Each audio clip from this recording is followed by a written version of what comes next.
స్తోత్రం.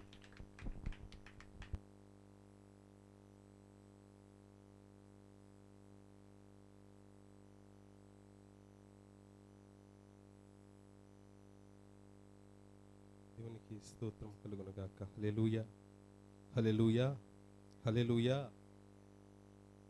హల్లెలూయా. అందరికి వందనాలమ్మా, డబ్బులు వందనాలమ్మా, వందనాలమ్మా. హల్లెలూయా, హల్లెలూయా, హల్లెలూయా. రెండు హస్తాలు ఆకాశం వైపు చాపుతూ హల్లెలూయా, హల్లెలూయా. గట్టిగా గట్టిగా హల్లెలూయా, హల్లెలూయా. దేవునికి స్తోత్రం కలుగును గాక. మరి ఈ సమయమును దైవ సేవకులకు నాకు అప్పగించారు. దేవుడిచ్చిన ఈ సమయాన్ని బట్టి మొదటిగా ప్రభువైన యేసుక్రీస్తు ప్రభువారికి కృతజ్ఞతాస్తుతులు చెల్లిస్తున్నాను. అలాగే ఈ గ్రామానికి ఆహ్వానించిన దైవ సేవకురాలు పిస్కిల్ అమ్మగారిని బట్టి ప్రత్యేకమైన వందనాలు. అలాగే మమ్మల్ని ఆహ్వానించిన అలెక్స్ జోనార్థన్ అయ్యగారిని బట్టి ప్రత్యేకమైన వందనాలు తెలియపరుస్తున్నాను. కూడి వచ్చిన మీ అందరికీ యేసుక్రీస్తు నామములో వందనాలమ్మ, వందనాలమ్మ, వందనాలమ్మ. ఆమేన్. హల్లెలూయా, హల్లెలూయా, హల్లెలూయా. కనుక వాక్య సందేశంలోకి మనం వెళదాము. 5 దినముల స్వార్థ పరిచర్య ఈ డోర్ డెలివరీ గాస్పల్ ద్వారా జరగనున్నది. ఈరోజు మొదటి దినము. ఈ మొదటి దినము మొదటి రోజు ఉదయకాల సమయాన అలాగే సాయంత్రము సువార్త పరిచర్య జరిగినది. సువార్త పరిచర్య జరిగిన తర్వాత ఈ సమయములో ఈ యొక్క కట్ట ఏమంటారండి, కట్టేనండి, 7వ కాలువ కట్ట, 7వ వార్డు కాలువ కట్ట. దేవుని స్తోత్రం, హల్లెలూయా. మాకు 1-2 కట్టలే ఉంటాయి. మరి 7వ వార్డు కాలువ కట్ట అంటే మరి అందరికీ ప్రత్యేకమైన వందనాలు. కనుక ఈ సమయంలో కొద్ది నిమిషాలు అనగా ఒక అరగంట దేవుని యొక్క వాక్యాన్ని నేను పంచుకోవాలని ఆశపడుతున్నాను. ప్రభువైన యేసుక్రీస్తు ప్రభువారు నా హృదయంలో ఉంచిన కొన్ని మాటలను మీతో పంచుకోవాలని ఆశపడుతున్నాను.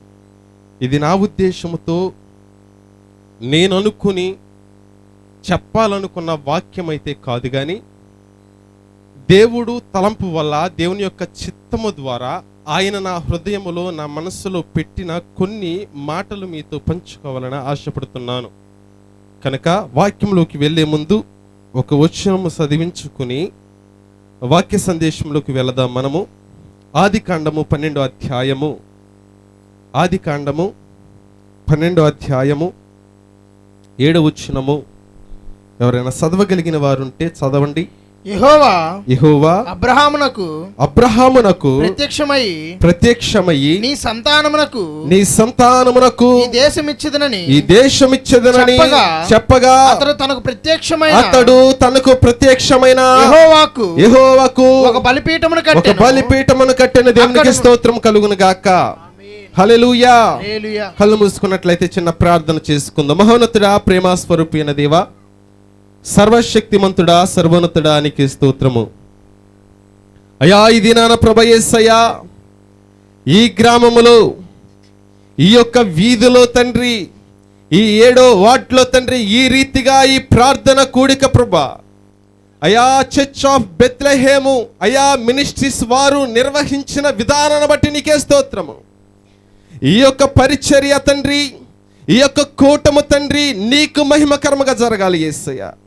అయా నిలబడి మాట్లాడుతున్నది నేను కాదు, మీరే నాలో ఉండి మాట్లాడండి. ఆనాడు పేతురుని నిలబెట్టినట్లుగా, అపోస్తులను నిలబెట్టినట్లుగా ప్రభా నీ ఆత్మశక్తితో ప్రభ యేసే మమ్మల్ని నిలబెట్టి నీ వాక్యము ద్వారా మాతో మీరు మాట్లాడండి తండ్రి. నీ వాక్యము తండ్రి మాలో విత్తబడినప్పుడు అయా విత్తబడిన వాక్యానుసారముగా మేము నడిచే కృపను మాకు దయచేయమని, నీ వాక్యాన్ని శ్రద్ధగా వినే ఆలోచన జ్ఞానం మాకు దయచేయమని యేసు పరిశుద్ధ నామములో అడిగి వేడుకుంటున్నాను తండ్రి. నేను తీసుకున్న టాపిక్ వాగ్దాన భూమి. ఏంటండి? వాగ్దాన భూమి. వాగ్దాన భూమి అనగా కొన్ని విషయాలు, ఒక 3 విషయాలు మీకు చెప్తాను. వాగ్దాన భూమి గురించి ఒక 3 విషయాలు మీకు నేను తెలియపరచాలని ఆశపడుతున్నాను. ఆ 3 విషయాలు మీకు చెప్పి నేను వాక్యాన్ని ముగిస్తాను.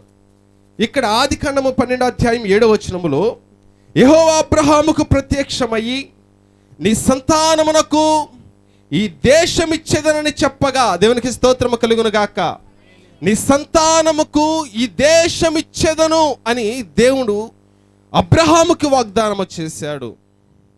అందుకనే వాగ్దాన భూమి అనగా దేవుడు వాగ్దానం ఇచ్చిన స్థలము. అది దేవుడు వాగ్దానం ఇచ్చిన స్థలము. దేవుడు వాగ్దాన స్థలము ఎప్పుడు ఇస్తాడు? దేవుడు వాగ్దాన స్థలము ఎప్పుడు ఇస్తాడు అనే దాని గురించి మనము మాట్లాడుకుందాము. మొదటిగా వాగ్దాన స్థలము పొందుకొనుట.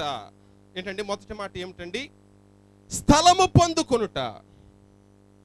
దేవుడు మనకి ఎప్పుడు వాగ్దాన స్థలం ఇస్తాడు అనే దాని గురించి నేర్చుకుని 2వ పాయింట్లోకి వెళదాము.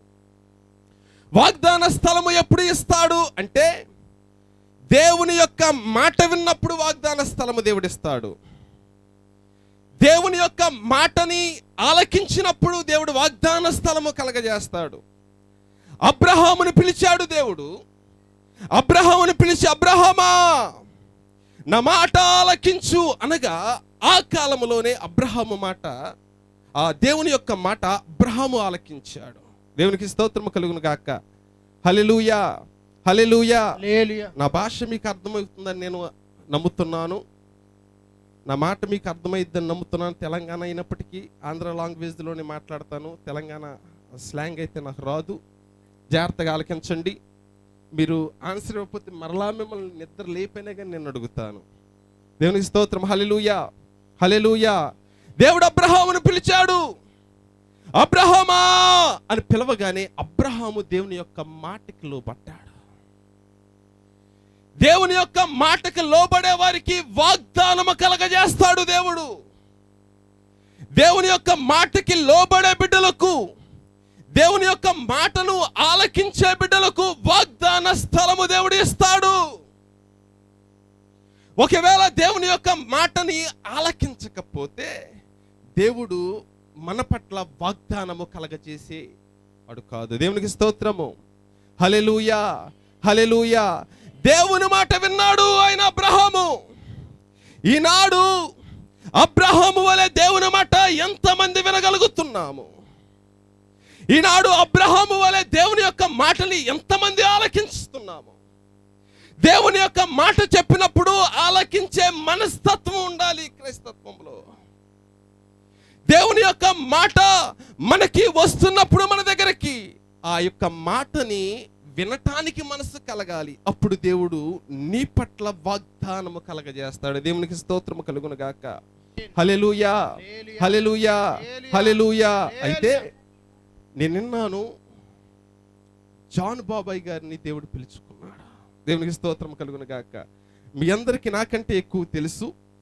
నేను సాక్ష్యం విన్నప్పుడు గొప్ప స్థితిలో, అంటే ఒక ఉన్నతమైన స్థితిలో ఒక పెద్ద పరిచర్య చేసేటప్పుడు ఆ పరిచర్యని విడిచిపెట్టి దేవుని యొక్క మాట చొప్పున ఈ యొక్క ప్రాంతానికి రావటం జరిగింది. దేవునికి స్తోత్రము.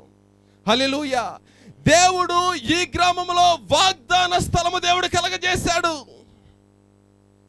ఈ గ్రామంలో అబ్రహాము సంతానానికి ఏ విధంగా అయితే వాగ్దాన స్థలము కలగజేశాడో అదే రీతిగా జాన్ బాబ్ అయ్యగారికి ఈ గ్రామంలో ఒక వాగ్దాన స్థలం ఏర్పాటు చేయటం జరిగింది. దేవునికి స్తోత్రము కలుగును గాక. దేవుని యొక్క వాగ్దాన స్థలము పొందుకోవటం అంటే మామూలు విషయము కాదు. దేవుని యొక్క వాగ్దాన స్థలము ఆయన పిలిచి, ఇదిగో పలానా గ్రామంలోకి నువ్వు వెళ్ళు అని చెప్పినప్పుడు ఆ గ్రామంలోకి వెళ్ళటం అంటే సామాన్యమైన విషయము కాదు. దేవుని యొక్క మాటకి లోబడే వారే వెళ్ళగలరు, ఇంక ఎవరు వెళ్ళలేరు. దేవుని యొక్క మాటకి లోబడే బిడ్డలే దేవుడు పంపించే ప్రదేశానికి వెళ్ళగలరు, ఇంక ఎవరు వెళ్ళలేరు. ఇది నువ్వు నేను నేర్చుకోవలసిన విషయం ఏమిటంటే, దేవుని యొక్క వాగ్దాన స్థలము నీవు నేను పొందుకోవాలి. దేవుని యొక్క స్థలములో నీవు నేను ఉండాలి. దేవుని యొక్క స్థలములో నీవు నేను కూడా నిలబడగలగాలి. దేవునికి స్తోత్రము. అన్నాడు అబ్రహాముకి ఇచ్చినట్లుగా యేసు క్రీస్తు ప్రభువారు ఒక గ్రామములో నడుచుకుంటూ వెళుతుంటే ఒక వ్యక్తి యేసు దగ్గరికి వచ్చి, యేసయ్యా, నీవు సిద్ధపరిచిన స్థలములోకి. ఎవరు సిద్ధపరిచిన స్థలములోకి అండి? నీవు సిద్ధపరిచిన స్థలములోకి. యేసుక్రీస్తు ప్రభువారు ఒక మాట చెప్పారు మత్తయి సువార్త 6:33లో, నేను మీ కొరకు స్థలము సిద్ధపరచుట కొరకు వెళ్ళుచున్నాను. ఎవరి కొరకండి? మన కొరకు, మీ కొరకు స్థలము సిద్ధపరచుట కొరకు నేను వెళ్ళుచున్నాను. యోహాను సువార్త 14:2 నుంచి 6 వరకు కూడా అదే మాట రాయబడి ఉన్నది. యేసయ్య ఆ యొక్క రాజ్యములో చేర్చబడటానికి నేను ఏమి చేయాలి? దేవుని యొక్క రాజ్యములో నేను పొందుకోవటానికి నేను ఏమి చేయాలి? నిత్య జీవం వెళ్ళటానికి నేను ఏమి చేయాలి? నువ్వేం చేయాలి అంటే, లోకములో నీవు దొంగలించకూడదు, మోసం చేయకూడదు, విభచరించకూడదు, ఎదుటి వారి మీద నింద వేయకూడదు. ఇవన్నీ చేయాలంటే అతను అన్నాడు, నేను అన్నీ చేస్తూనే ఉన్నాను అని చెప్పాడు. ఏంటండి?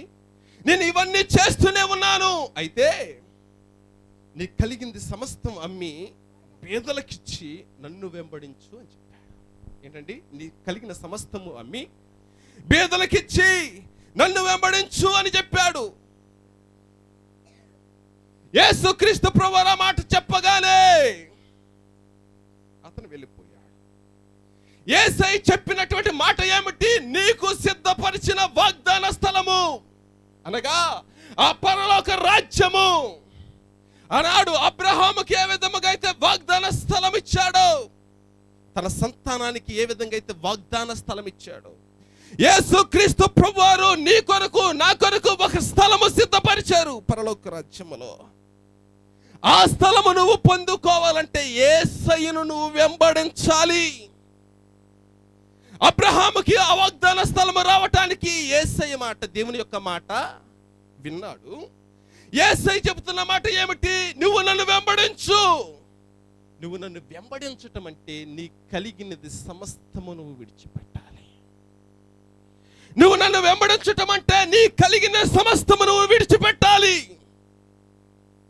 నీకున్నది నువ్వు విడిచిపెట్టాలి. నీ బంధువులను నువ్వు విడిచిపెట్టాలి.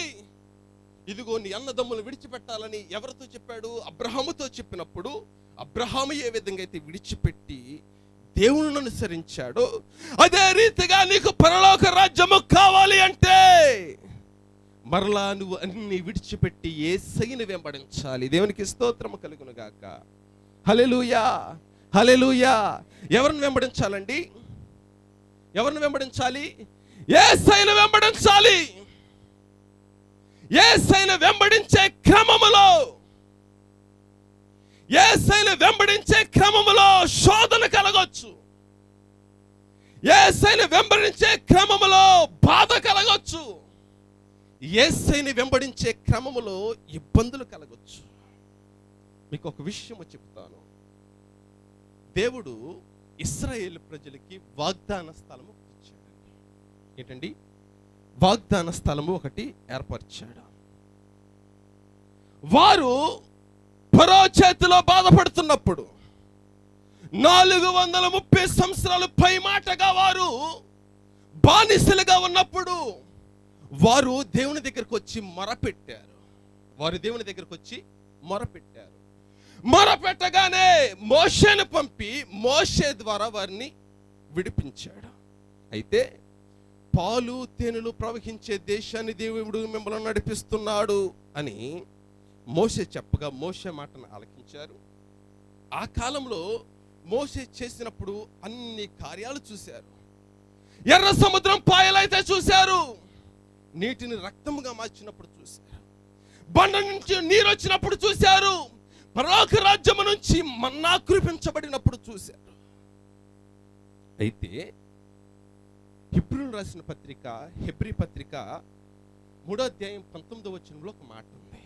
హెబ్రీ రాసిన పత్రిక, హెబ్రీయులు 3వ అధ్యాయము 19వ వచనములో రాయబడిన మాట ఏమిటంటే, అవిశ్వాసము ద్వారా ఏం చేశారండి? ప్రవేశింపలేకపోయారు. దేని ద్వారా అండి? అవిశ్వాసము ద్వారా. వాగ్దాన స్థలములో దేవుడు అనేకమైన కార్యాలు చేస్తున్నప్పటికీ, దేవుడు పిలుచుకున్నప్పటికీ, దేవుని మాట విని వస్తున్నప్పటికీ కూడా వీరు దేవుని యొక్క కార్యాలు అనేకమైన చూసినప్పటికీ మధ్యలో ఏం కలిగిందండి? అవిశ్వాసము కలిగిందంట. దేవుని యొక్క బిడ్డలారా, దేవుని దగ్గర నువ్వు ఎన్నో కార్యాలు పొందుకుని ఉండవచ్చు. దేవుని ద్వారా అనేకమైన గొప్ప కార్యాలు నువ్వు పొందుకుని ఉండవచ్చు. దేవుడు నీ జీవితంలో గొప్ప మేలును నీ జీవితంలో చేసి ఉండొచ్చు. నేను విన్నటువంటి సాక్ష్యములో ఈ చర్చ్ ఆఫ్ బెత్లెహేమ్, ఈ చర్చ్ ఆఫ్ బెత్లెహేమ్ అంటే జాన్ బాబాయ్ గారు స్థాపించిన ఈ యొక్క మినిస్ట్రీలో ఎంతో మంది పిల్లలు అక్కడ పెరిగిన వారు ఉన్నారు. ఎంతో మంది పిల్లలు నేను నాహోకు తెలిసిన తర్వాత, నేను వచ్చిన తర్వాత 5-6 రకాలు కలిగినటువంటి పిల్లలను నేను చూశాను. వీరే ఏం చేస్తున్నారు? సమస్తము సమకూర్చి స్కూల్కి పంపించి వారికి కావలసిన సమస్తం ఇచ్చి వారి దగ్గర పెంచుకుంటూ ఆత్మీయంగా వారిని పెంచటము జరుగుతుంది. ఈ ఆత్మీయంగా పెంచేటప్పుడు ఎదిగిన తర్వాత ఏంటండి? ఎదిగిన తర్వాత అవిశ్వాసము కలిగితే నువ్వు నీకిస్తానన్న ఆ వాగ్దాన స్థలము నువ్వు కోల్పోతావు. దేవునికి స్తోత్రము కలుగును గాక. ఈనాడు ఇశ్రాయేలు ప్రజలకి వాగ్దాన స్థలము దేవుడు ఇస్తానని చెప్పాడు. దేవుని ద్వారా ఎన్నో మేలులు పొందుకున్నారు. దేవుని ద్వారా ఎన్నో కార్యాలు పొందుకున్నారు. దేవుడు నాకేం చేశాడు అని సనగటం మొదలు పెట్టారు. దేవుడు మాకేం చేశాడని సనగటం మొదలు పెట్టారు. దేవుడు మమ్మల్ని చంపటానికి తీసుకువచ్చాడా? మమ్మల్ని బ్రతికించడానికి తీసుకువచ్చాడా? దేవుడు మమ్మల్ని ఒక ఉన్నతమైన స్థితిలో ఉంచుతానని తీసుకువచ్చాడు. ఈ అరణ్యములోనే మేము రాలిపోయేటట్టున్నాము.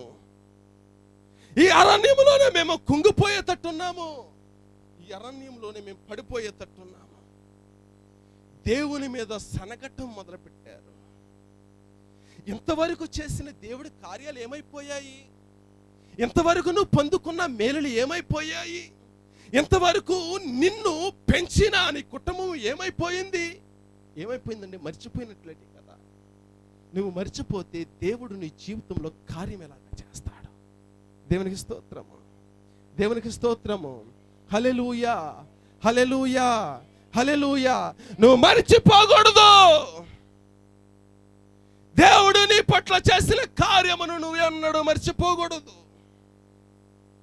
నువ్వు ఎక్కడ పెరిగావో, ఎక్కడ నువ్వు విశ్వాసముగా ఎదిగావో, ఎక్కడ దేవుని గురించి తెలుసుకున్నావో ఆ ప్రదేశాన్ని నువ్వు మర్చిపోకూడదు. నిన్ను రక్షించిన వారిని నువ్వు మర్చిపోకూడదు. నిన్ను కాపాడిన వారిని నువ్వు మర్చిపోకూడదు. నువ్వు భక్తిలోకి రావటానికి పునాది వేసిన వారిని నువ్వు మర్చిపోకూడదు. ఒకవేళ మర్చిపోతే వాగ్దాన స్థలము ఇశ్రాయేలు కోల్పోయినట్టు కోల్పోతాము. దేవునికి స్తోత్రము. మన కాన్సెప్ట్ ఏమిటి? అబ్రహాము ఏ విధంగా అయితే అబ్రహాము సంతానం వాగ్దాన స్థలము పొందుకున్నారు, అదే రీతిగా మనము కూడా వాగ్దాన స్థలము పొందుకోవాలి. ఒకటి, వాగ్దాన స్థలం పొందుకోవటానికి ఏం చేయాలండి? దేవుని మాటని వినాలి. వాగ్దాన స్థలం పొందుకోవటానికి ఆయన్ని వెంబడించాలి. వాగ్దాన స్థలము పొందుకోవటానికి కృతజ్ఞత కలిగి ఉండాలి. ఆమేన్.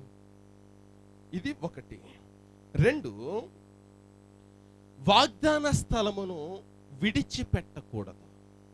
దేవునికి స్తోత్రం. ఏంటండి? హల్లెలూయా. వాగ్దాన స్థలమును విడిచిపెట్టకూడదు. ఒకవేళ వాగ్దాన స్థలమును విడిచిపెడితే అది ఎంత మాత్రము మంచిది కాదు. అయితే అదే ఆదికాండము 13వ అధ్యాయంలో దేవుడు అబ్రహామును లోతును ఇద్దరిని ఆశీర్వదించాడు. ఏంటండి? అబ్రహామును లోతును ఇద్దరిని దేవుడు ఆశీర్వదించాడు.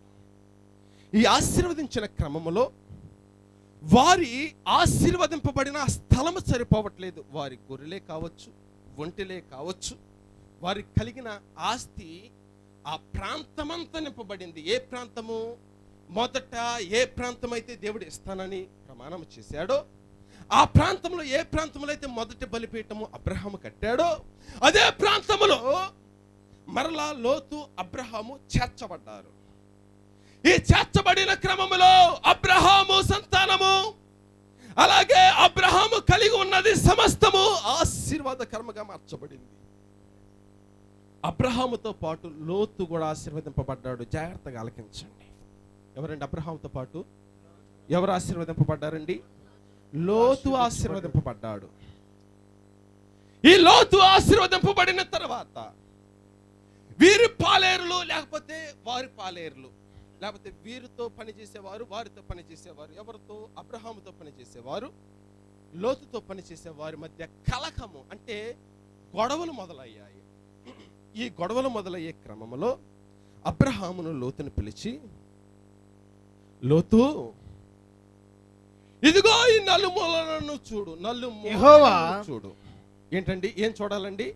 నలుమూలలను చూడు. నువ్వు ఎటు వెళ్ళాలని అనిపిస్తే అటు వెళ్ళు. నువ్వు ఈ పక్కకి వెళ్ళావా, నేను ఇటు పక్కకి వెళతాను. నువ్వు తూర్పుకి వెళితే నేను పడమర, నువ్వు దక్షిణానికి వెళ్తే నేను ఉత్తరము. చాయిస్ నీకే ఇస్తున్నానని ఎవరికి ఇచ్చాడండి? లోతుకి ఇచ్చాడు. లోతుకి ఒక చాయిస్ ఇచ్చిన తర్వాత లోతుకి ఒక ప్రాంతం మీద ఎప్పుడు కన్ను ఉండేది. ఏంటంటే ఒక ప్రాంతం మీద ఒక కన్ను ఉండేది. ఆ ప్రాంతం ఎలా ఉండేదో తెలుసండి? యెహోవా తోట వలె ఉండేది. ఆ ప్రాంతం ఎలా ఉండేదండి? యెహోవా తోట వలె ఉండేది. 10వ వచనంలో ఉండేది ఆ మాట. చదవండి. లోతు తన కనులెత్తి యోర్దాను ప్రాంతానంతటను చూచెను. యోర్దాను ప్రాంతమంతటను చూచెను. యెహోవా సొదొమ గొమొర్రాను పట్టణములను నాశనము చేయమను వచ్చు వరకు అదంతయు యెహోవా తోట వలెను ఐగుప్తు దేశము వలెను. చాలండి. ఏ తోట వలె ఉందండి అది నాశనం అవ్వక ముందు. ఏ తోట? యెహోవా తోట వలె ఉంది. అది సొదొమ గొమొర్ర పట్టణము. ఏ పట్టణం అండి? సొదొమ గొమొర్ర పట్టణము నాశనము అవ్వక ముందు ఆ పట్టణం ఎలాగ ఉంది? యెహోవా పట్టణం వలె ఉంది. కనులకు వింపుగా, అందముగా, సౌందర్యముగా ఉంది. క్రీస్తుని నమ్మిన వారు ఏం చూస్తున్నారు తెలుసండి? భక్తిని చూడట్లేదు. క్రీస్తుని నమ్మిన వారు ఏం చూస్తున్నారో తెలుసండి? బాధతో కలిగిన ప్రార్థన జీవితాన్ని చూడట్లేదు. క్రీస్తుని నమ్మిన వారు ఏం చూస్తున్నారో తెలుసండి?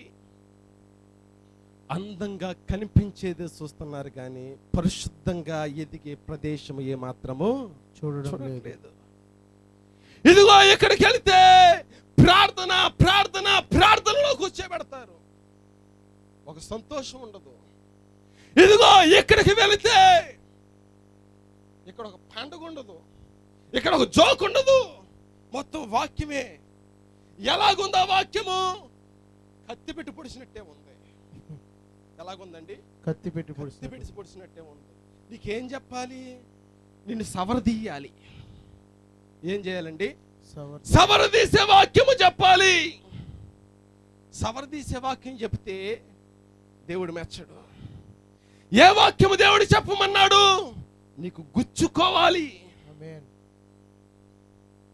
నువ్వు ఆత్మీయంగా ఎదిగే మాటలు చెప్పాలి. పైన నిన్ను సంతోషపరిచే మాటలు చెప్పకూడదు. ఇప్పుడు అబ్రహాము చెప్పగానే అతను ఎప్పటి నుంచో చూస్తున్న ఆ అందంగా ఉన్న ప్రదేశానికి వెళ్ళిపోవాలని చూస్తుండ. ఈ అందంగా ఉన్న ప్రదేశానికి వెళ్ళిపోవాలని చూస్తుండు. ఇతని ఎప్పుడు వెళ్ళమంటాడా వెళదాం, ఎప్పుడు వెళ్ళమంటాడా వెళదాం, ఎప్పుడు వెళ్ళమంటాడా వెళదాం అన్న ఆలోచనలోనే ఉన్నాడు. దేవునికి స్తోత్రం కలుగును గాక. హల్లెలూయా. లోతు ఏం చేస్తున్నాడండి? ఎప్పుడు వెళ్ళమంటాడా వెళ్ళిపోదాం, ఎప్పుడు వెళ్ళమంటే అప్పుడు వెళ్ళిపోదాం. అది అందంగా కనిపిస్తుంది. ఏదండి? సొదొమ గొమొర్రా పట్టణము యెహోవా తోట వలె కనిపిస్తుంది. నీకు కంటికి సుందరముగా కనిపించేది ఏది?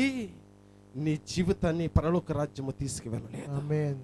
దేవునికి స్తోత్రము. హల్లెలూయా. యేసుక్రీస్తు ప్రభు దగ్గరికి అయా దుష్టుడు వచ్చి, ఆ సాతాను వచ్చయ్యా, ఇదిగో నన్ను నువ్వు పూజిస్తే ఈ లోక సంపద మొత్తముని కలగజేస్తానని చెప్పాడు.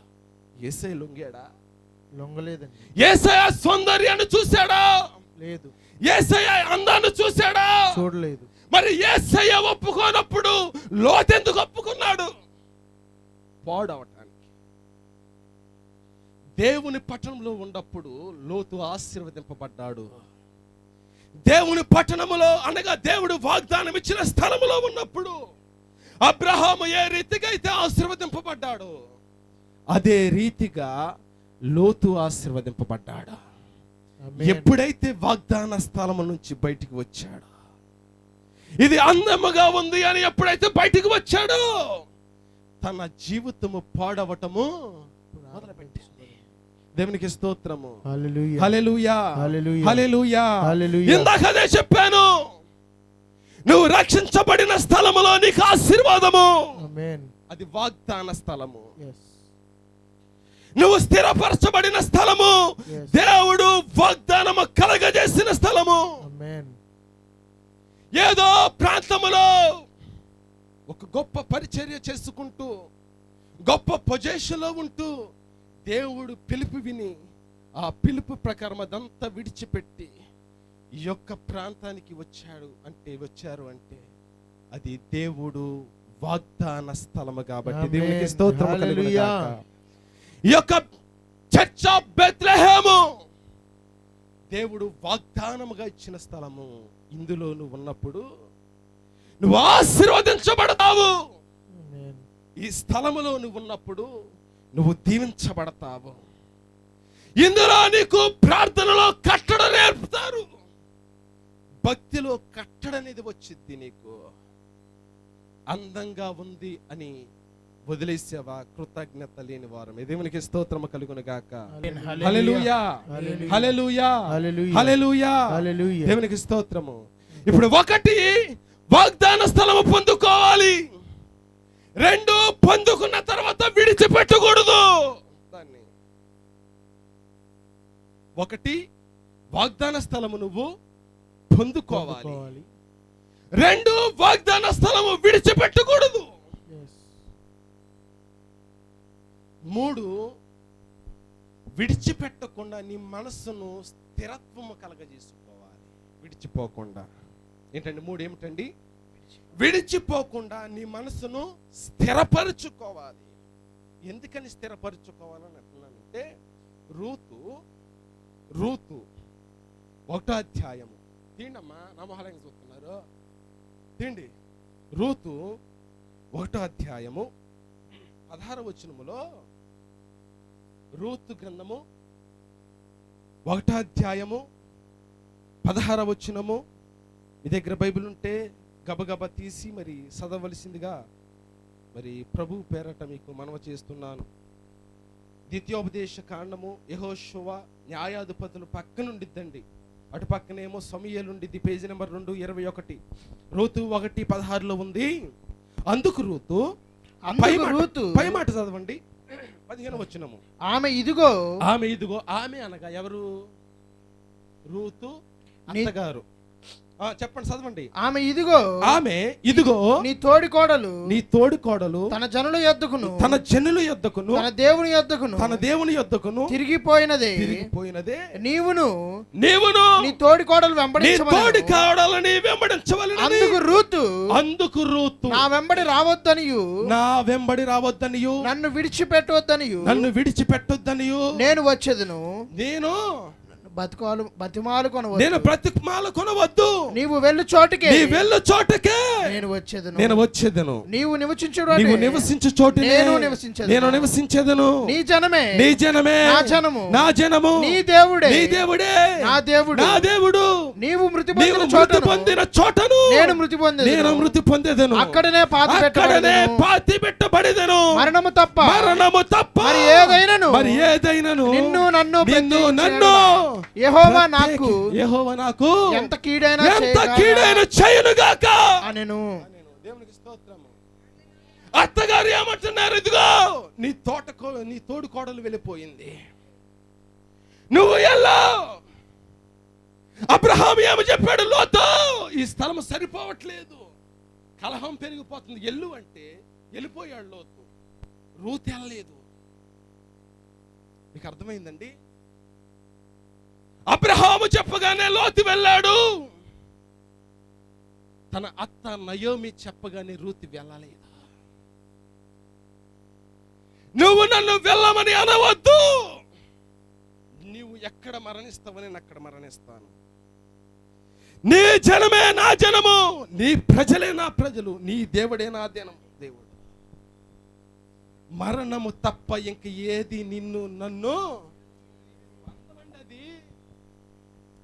అది దేవునితో ఉన్న బంధము, సంగమతో ఉన్న బంధము, ఆత్మీయమైన తల్లి తండ్రితో ఉన్న బంధం. అది ఈ బంధాన్ని విడిచిపెట్టుకోకూడదు. ఒకవేళ ఎల్లమన్నా నిన్ను గద్దించి, బుద్ధి తక్కువ, నీకు బుద్ధి ఉందా? వెళ్ళిపో నువ్వు. ఏంటి సంఘంలో ఈ గోల? నువ్వు వెళ్ళా, వేరే చోటుకి వెళ్ళు, లేకపోతే ఇంకో చోటుకి వెళ్ళంటయ్యా. నీ ప్రజలే నా ప్రజలు, నువ్వు ఎక్కడ ఉంటావో నేను అక్కడ ఉంటాను. మరణము తప్ప నీ బంధాన్ని నా బంధాన్ని ఏది ఇది. రూతు అలాంటి నిర్ణయం తీసుకుంది గనుక రూతు గర్భం నుంచి వచ్చిన వ్యక్తే యేసయ్య. దేవునికి స్తోత్రము కలుగును గాక. ఆమేన్. రూతు గర్భం నుంచి పుట్టిన వారు గొప్ప గొప్ప భక్తులు పుట్టారండి. రూతు గర్భం నుంచి పుట్టిన వారు గొప్ప గొప్ప భక్తులు పుట్టారు. ఆఖరి అధ్యాయం ఆఖరి వచనంలో చదవండి. ఆ మాట మీకు మీరు ఇంటికి వెళ్ళాకైనా చదువుకోండి. అందులో ఉంది 20వ వచనము. నయాసోను సల్మాను కనెను, సల్మాను బోయాజును కనెను, బోయాజు ఒబేదును కనెను, ఒబేదు యెషయను కనెను, యెషయి దావీదును కనెను. దావీదు గర్భం నుంచి వచ్చిన కుమారుడే యేసయ్య. దేవునికి స్తోత్రము కలుగును గాక. ఆయన నామాన్ని మహిమపరుద్దాం చప్పట్లు కొట్టి. దేవునికి స్తోత్రము, దేవునికి స్తోత్రము. విడిచిపెట్టలేదు రూతు జీవితాన్ని దేవుడు నిలబెట్టాడు. విడిచిపెట్టలేదు రూతు గర్భం నుంచి గొప్ప గొప్ప వారు జన్మించగలిగారు. లోతు విడిచిపెట్టాడు, పాడైపోయాడు. దేవునికి స్తోత్రము. హల్లెలూయా, హల్లెలూయా. నువ్వు ఆశీర్వదింపబడాలి అంటే, నువ్వు దీవించబడాలి అంటే, నువ్వు మేలు పొందుకోగలగాలి అంటే వాగ్దాన స్థలము పొందుకోవాలి. ఒకటి, అదే ఆశీర్వాదము నీ జీవితంలో కొనసాగబడాలి అంటే నువ్వు వాగ్దాన స్థలాన్ని విడిచిపెట్టకూడదు. అదే వాగ్దాన స్థలాన్ని విడిచిపెట్టకుండా స్థిరముగా ఉంటే, కష్టం వచ్చినా, నష్టం వచ్చినా, బాధ వచ్చినా, ఇబ్బంది వచ్చినా, రూతుని ఏ విధంగా అయితే దేవుడు హెచ్చించాడు, రూతు గర్భముని ఏ విధంగా అయితే దేవుడు హెచ్చించాడు, అదే రీతిగా నిన్ను నీ కుటుంబాన్ని దేవుడు హెచ్చిస్తాడు. దేవునికి స్తోత్రము. ఈ లోకములోనే కాదు, పరలోకములో కూడా నీకు దేవుడు ఒక స్థానాన్ని ఏర్పరుస్తాడు. దేవునికి స్తోత్రము. ఈ లోకములోనే కాదు, పరలోకములో కూడా నువ్వు అబ్రహాము రొమ్మున కూర్చోవటానికి దేవుడు కృప చూపుతాడు. దేవునికి స్తోత్రము కలుగును గాక. ఆ వాగ్దాన భూమిలోకి మనము చేర్చబడాలి. ఆమేన్. ఆ వాగ్దాన భూమిలోకి మనం నిలబడాలి. ఆ వాగ్దాన భూమిలో స్థిరత్వం మనకి కలగాలి. అప్పుడు నీవు నేను కూడా, శబ్ద యంత్రము ద్వారా వినుచున్న వారు కూడా శారీరకముగా లోకపరముగా, ఆత్మీయముగా, పరలోక రాజ్యంలో కూడా నీవు దేవుని యొక్క స్థలము పొందుకోగలవు. దేవునికి స్తోత్రము. కనుక ఇది నా వాక్యమైన నీవు నేను కూడా దేవుని యొక్క వాగ్దాన స్థలము పొందుకోవటానికి ఆతృత కలిగి దేవుని యొక్క వాగ్దాన స్థలములో నిలబడదాము. దేవుని యొక్క ఆశీర్వాదము పొందుకుందాము. అందరి కళ్ళు మూసుకున్నట్లయితే చిన్న ప్రార్థన చేసుకుని చెప్పబడిన ఈ 3 మాటల గురించి చిన్న ప్రార్థన చేసుకుని ఈ యొక్క వాక్య సందేశాన్ని ముగించుకుందాం. మహోన్నతుడా, ప్రేమ స్వరూపి అయిన దేవానికి స్తోత్రము. ఈ దినాన తండ్రి యేసయ్య, నీవు నాతో మాతో మీరు మాట్లాడారు. అబ్రహాము వాగ్దాన స్థలము పొందుకున్నాడు. అబ్రహాము వాగ్దాన స్థలములో నిలబడగలిగాడు. అబ్రహాము వాగ్దాన స్థలములో ఆశీర్వదింపబడ్డాడు. యేసయ్య వాగ్దాన స్థలములోకి వచ్చిన లోతు కూడా ఆశీర్వదింపబడ్డాడు. ఈ దినాలను వాగ్దాన స్థలములో చేర్చబడితే దేవుడిచ్చిన ఈ వాగ్దాన స్థలము అనగా చర్చ్ ఆఫ్ బెత్లెహేము మినిస్ట్రీలో చేర్చబడితే దేవుడు నిన్ను కూడా ఆశీర్వదిస్తాడు. నీ పునాది నువ్వు మర్చిపోకు. నిన్ను రక్షించిన నీ తల్లిదండ్రులను మర్చిపోకు. నీకు దేవుని మార్గాన్ని చూపించిన నీ తల్లిదండ్రులను నువ్వు మర్చిపోవద్దు. ఏదో అందముగా ఉందని నువ్వు వెళితే అది ఎంత మాత్రం నీకు మంచిది కాని, ఏదో అందముగా కనపడిందని నువ్వు వెళితే అది ఎంత మాత్రం నీకు ఆశీర్వాదము కాదు. దేవుని యొక్క వాగ్దాన స్థలములో దేవుని యొక్క కృప ఉండిద్ది. దేవుని యొక్క వాగ్దాన స్థలములో దేవుని యొక్క ప్రేమ, దేవుని యొక్క వాగ్దాన స్థలములో దేవుని యొక్క పరిశుద్ధాత్మ శక్తి, దేవుని యొక్క వాగ్దాన స్థలములో నిత్యము సంతోషము ఉండుతాయి. ప్రభువా, లోతు వలె నేను విడిచిపెట్టకూడదు. లోతు వలె అందముగా ఉన్న ప్రదేశానికి నేను చేర్చబడకూడదు. అయ్యా, రూతు వలె, అయ్యా నీ స్థలమే నా స్థలము. దేవా, ఇది నువ్వు ఏర్పరచబడిన స్థలము.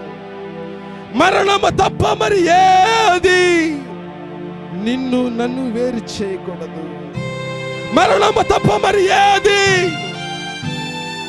నీ యొక్క అయ్యా వాగ్దాన స్థలము నుండి నన్ను వేరు చేయకూడదు అని మనమందరం ప్రార్థన చేసుకుంటాం.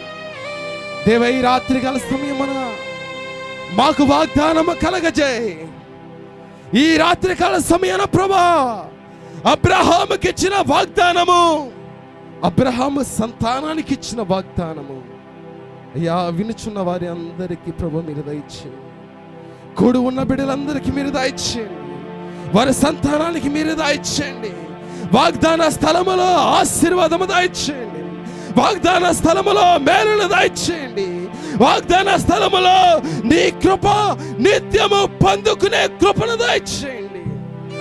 వాగ్దాన స్థలములో తండ్రి యేసయ్య రక్షణను దయచేయండి. వాగ్దాన స్థలములో ఉన్నప్పుడు తండ్రి యేసయ్య, నీ పరలోకమనే వాగ్దాన స్థలము కూడా నీకు సిద్ధపరచుట కొరకే నేను వెళుచున్నాను. నీకు పరలోక రాజ్యములో స్థలము సిద్ధపరచుట కొరకే నేను వెళుచున్నాను. ఆ స్థలములో నిన్ను, ఆ స్థలములో నీ కుటుంబమును, ఆ స్థలములో నీ సంతానమును నేను ఉంచుతానని దేవుడు వాగ్దానము చేశాడు. కనుక దేవుని మాట విని, దేవునికి లోబడి, సంఘముకు లోబడి, తల్లిదండ్రులకు లోబడి స్థిరముగా నిలబడినట్లయితే దేవుడు నిన్ను, నీ కుటుంబాన్ని ఆశీర్వదిస్తాడు. మహోన్నతుడా, ప్రేమ స్వరూపైన దేవా, ఈ వాక్యం విన్న ప్రతి బిడ్డను ప్రభు మీరు ఆశీర్వదించి, ఈ వాక్యం విన్న ప్రతి బిడ్డను ప్రభు యేసయ్య మీరు దీవెనగా మార్చి, ఈ వాక్యం విన్న ప్రతి బిడ్డకు ప్రభు వారి సంతానానికి నీ వాగ్దాన స్థలము తండ్రి వాగ్దానముగా మీరు దయచేసి మీరే మహిమ పొందుకోమని, ముఖ్యంగా తండ్రి ఈ మినిస్ట్రీని మీరే దీవించమని, ఈ యొక్క చర్చ్ ఆఫ్ బెత్లెహేమ్ మినిస్ట్రీని మీరే ఆశీర్వదించమని, ఈ యొక్క మినిస్ట్రీని అంచెలంచెలుగా మీరు దీవించి వేలాది మంది ఆత్మలను ప్రభువా యేసయ్యా ఈ యొక్క ప్రభు స్థలములో నువ్వు ఉంచమని యేసు పరిశుద్ధ నామములో అడిగి వేడుకుంటున్నాను తండ్రి. ఆమేన్, ఆమేన్.